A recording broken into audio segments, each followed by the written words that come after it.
সুইজারল্যান্ডকে হারিয়ে সেমিফাইনালে ওঠার পরদিন কানসাসে নিজেদের পরিচিত মাঠে অনুশীলন করতে এলো আর্জেন্টিনা। সবার আগে মাঠে এলেন আর্জেন্টিনা কোচ লিওনেল স্কালোনি। পুরো মাঠ ঘুরে ঘুরে খুঁটিয়ে খুঁটিয়ে পর্যবেক্ষণ করলেন। তার সঙ্গে ছিলেন সহকারী coach Pablo আইমার, Walter Samuel, Roberto Ayala এবং ভিডিও বিশ্লেষক মাথিয়াস মান্না।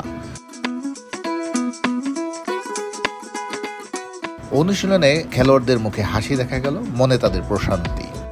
সুইজারল্যান্ডের বিপক্ষে যারা মাঠে নামেননি বা কম সময় খেলেছেন তাদের নিয়ে আলাদা অনুশীলন পরিচালনা করলেন ফিটনেস কোচ লুইস মার্তিন।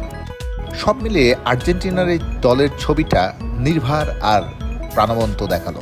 কিছুক্ষণ পর জিম থেকে বেরিয়ে এলেন গোলরক্ষক এমিলিয়ানো দিবু মার্তিনেস।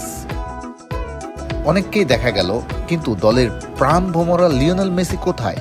সংবাদ মাধ্যমের জন্য উন্মুক্ত রাখা প্রথম 15 মিনিটে দেখা যায়নি অধিনায়ক লিওনেল মেসিকে।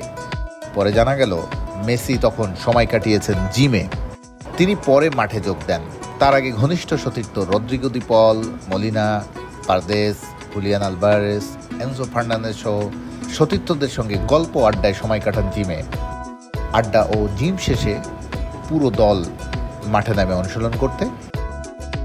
আর্জেন্টিনার একটি লক্ষ্য, ইংল্যান্ডকে হারিয়ে টানা দ্বিতীয়বারের মতো বিশ্বকাপের ফাইনাল নিশ্চিত করা।